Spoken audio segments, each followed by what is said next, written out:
Nós até chegamos meio picudinho diante de Deus, mas no fundo, nós queremos mudança, nós queremos o melhor. E é isso que o Senhor espera encontrar em nós. Ele não espera encontrar em nós perfeição, mas Ele espera encontrar corações contritos, corações que se arrependem, não corações que vivem de remorsos, porque remorso não muda a vida de ninguém. Mas um coração arrependido, um coração que fala: Deus, eu vou buscar não errar mais. Eu vou buscar, Senhor, não cair mais no mesmo erro. Eu vou ser vigilante. Eu não vou andar nessa mesma estrada. Eu não vou andar mais nessa mesma direção. Deus, eu estou arrependido disso. Arrependimento é mudança de mente, é mudança de direção. E somente a palavra de Deus tem esse poder de nos convencer. Porque nela está o Espírito Santo de Deus, que convence o homem de toda a justiça, do seu pecado. A palavra de Deus. Hebreus capítulo 4. Versículo 12, a nossa meditação de hoje. Eu estava hoje orando, estava pedindo a Deus, falando: Deus, é um versículo tão conhecido por todos nós. Mas sempre eu espero mais, por ser a palavra de Deus.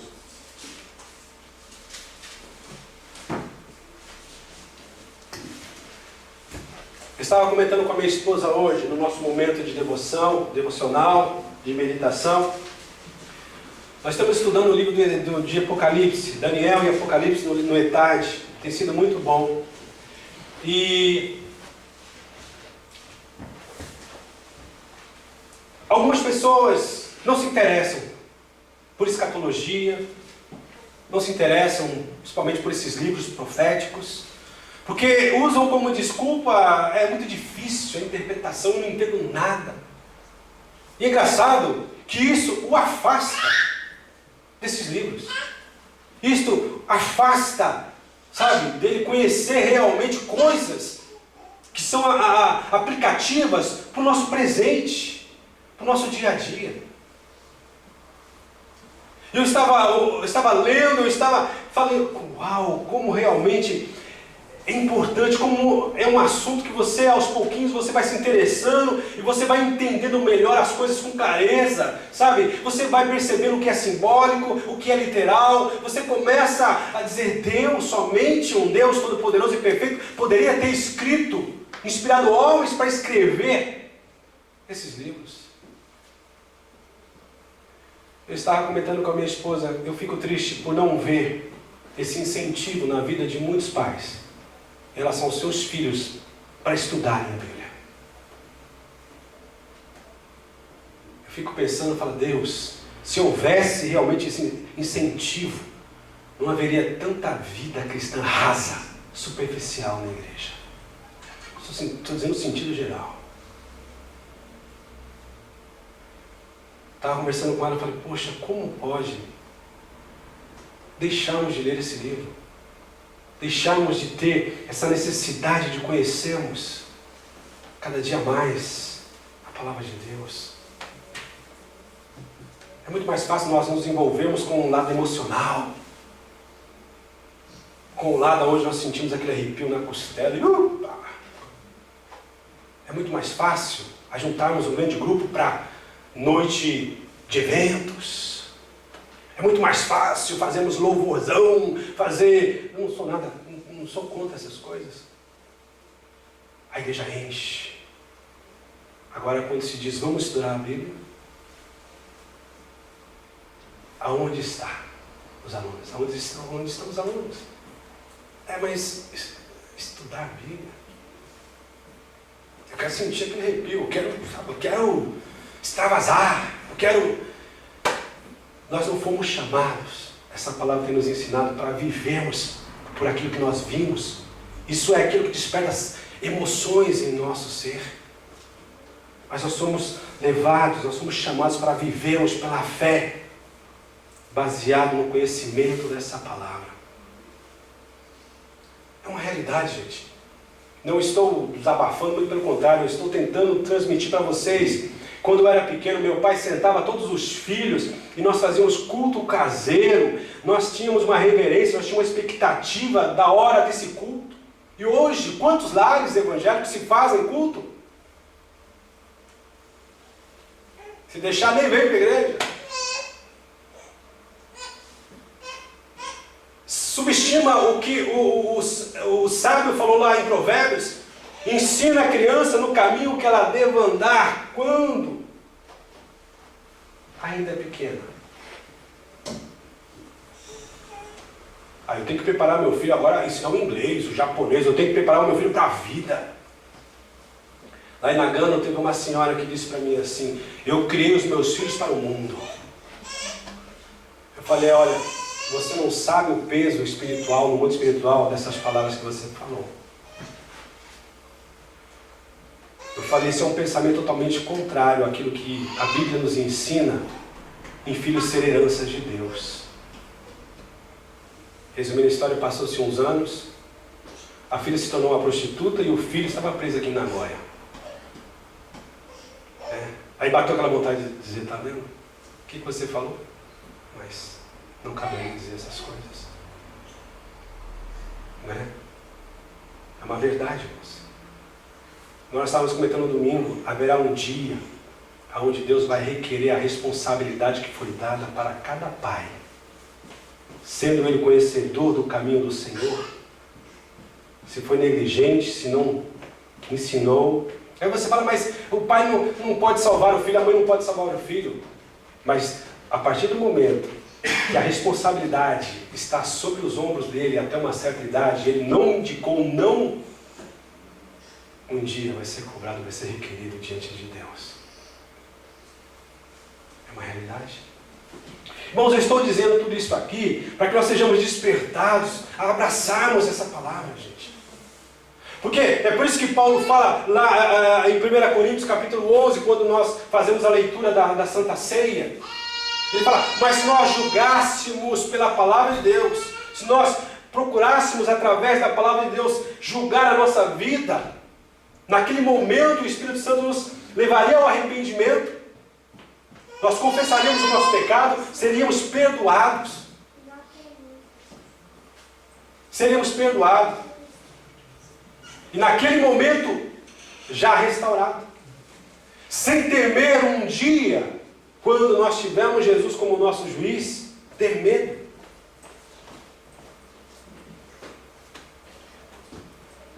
Essa é a verdade. Porque quando nós levamos a sério, quando nós nos aprofundamos na palavra de Deus, aqui nessa vida, nós o temos como sendo o nosso bom pastor. E Ele, sendo o nosso bom pastor, não é porque nós tememos aquele dia, quando Ele estiver diante de cada um de nós sendo o juiz. Essa é a verdade. Agora, como Deus não força ninguém, quem somos nós para estarmos, mas a Bíblia nos fala, para nós estarmos nos exortando uns aos outros, para que nós estejamos realmente, mesmo que alguns façam biquinho, mesmo que alguns tal, mesmo que nós façamos biquinho, a palavra de Deus diz assim: não se preocupe. O importante é o que Paulo fala à igreja de Corinto: me fiz inimigo de vocês por falar a verdade. Né? Agora, aqui o escritor de Hebreus diz assim, olha que coisa interessante, né? Hebreus capítulo 4, versículo 12. Por gentileza, empresta para o casal ali para mim.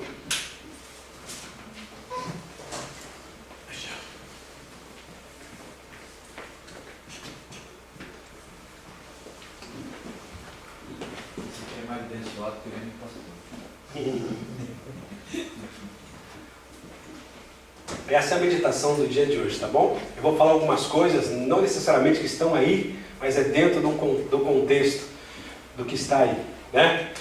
Então aqui diz o seguinte, Hebreus capítulo 4, versículo 12. O escritor de Hebreus diz o seguinte: porque a palavra de Deus, ela é o quê? Viva e eficaz. É mais penetrante do que qualquer espada de dois gumes, e penetra até a divisão da alma e do espírito, e das juntas e medulas, e é apta, preparada, indicada para discernir os pensamentos e as intenções do coração, aí eu acrescento, do homem. Interessante, né? Você consegue perceber a profundidade deste versículo? ela está falando justamente a respeito do que é a palavra de Deus. Se você analisar as dificuldades, todas elas serão sanadas se nós levarmos em consideração aquilo que esse texto está falando sobre a palavra de Deus, e da forma que nós tratarmos a ela, a nossa vida vai mudar, a nossa vida vai fazer a diferença. Eu anotei aqui alguns comentários, algumas palavras. Eu gosto muito de anotar pensamentos e palavras que algumas pessoas falam, não qualquer um, né? Mas disse Josh Billings: quase qualquer ignorante pode provar que a Bíblia não é confiável. Quase qualquer ignorante pode provar que a Bíblia não é confiável. Porém, entretanto, mais, querido amor, alguém precisa ser muito sábio para acreditar no que ela diz. Compreende essa expressão?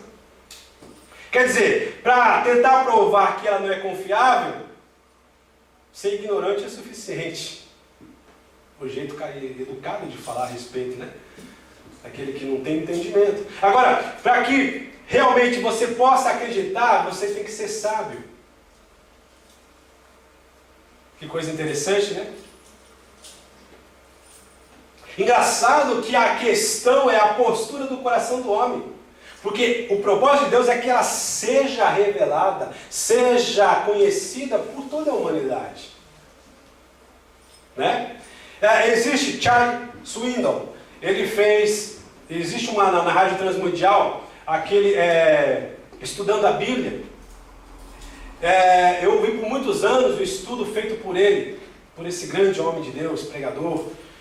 E ele fala da seguinte forma: os artigos dos diários nos informam, os romances podem inspirar-nos, a poesia pode encantar-nos, porém, só a palavra de Deus, a ativa palavra de Deus, pode transformar a vida do homem. Né? Vamos pensar um pouquinho. Lembra do seu tempo de escola? Na minha época, se lia livros. Nós não gostávamos, porque a professora pedia: olha, você vai ter que ler tal livro porque vai ter prova. E nós, meu Deus, tem que ler esses livros. Mas é interessante que na obrigação a gente se interessava e lia. Mas interessante que naquele momento, onde nós passávamos a ler, havia um interesse, e depois de ter feito a prova, passava-se um tempo, a gente esquecia. Hoje eu não lembro do nome dos livros. Engraçado, né? Foi tão importante naquele momento para a prova. Foi tão interessante para o descobrimento naquela matéria. Mas hoje eu não lembro de nada. E realmente, né? Como ele mesmo fala, romances inspiram. Eu lembro que minha irmã lia uns livrinhos assim, a Agatha Christie, aqueles livros lá que a Helena lê lá, né? Sei lá, Sabrina, Karina, Fabrina, não sei o que lá, né? E lia aquele negócio todo. E falava: meu Deus, né? Porque eu gostava onde tinha foto, retrato, não tinha nada. Engraçado que isso criou-se uma geração de leitores de romances. Agora pergunta, se alguns lembram dessas coisas? Não é verdade? Notícias que são tão novas, tão imediatas, que nós esquecemos de uma facilidade, de uma rapidez. Agora a palavra de Deus não. Ela vem. E quando ela encontra o coração aberto, quando ela encontra o coração realmente desejoso, ela muda, ela transforma a vida das pessoas. Ela não muda só por uma situação, por uma etapa da vida, não. Mas ela vai construindo o caráter, ela vai construindo a índole, ela vai construindo realmente o homem para ser perfeito. Interessante, irmãos. É importante nós entendamos esta verdade, que nós abracemos, que nós tenhamos fome e sede. Eu vou dizer para vocês, irmãos, você me pergunta: pastor, tem vontade de ler a Bíblia todo dia? Não tenho. Você tem vontade, pastor, de ler, orar todo dia? Não tenho. E o pastor faz o quê? Eu vou ler, eu vou orar. Aí quando eu começo a ler, quando eu começo a orar, aí já começa: oh, que gostoso. A princípio, 10 minutinhos no máximo acabou o vocabulário. Já orei por todo mundo da igreja. Até quem passou por aqui um ano atrás já orei. Aí tal. Aí daqui a pouco vem o Palmeiras. Não ganha nunca. Aí vem perturbar. Aí daqui a pouco vem e vem. Irmãos, isso é algo natural, que todos nós temos uma consciência, um subconsciente. Agora, o importante é que nós persistamos ali, sabe, insistamos ali. Aí você começa a perceber que aquele momento parecia ser tão sofrido.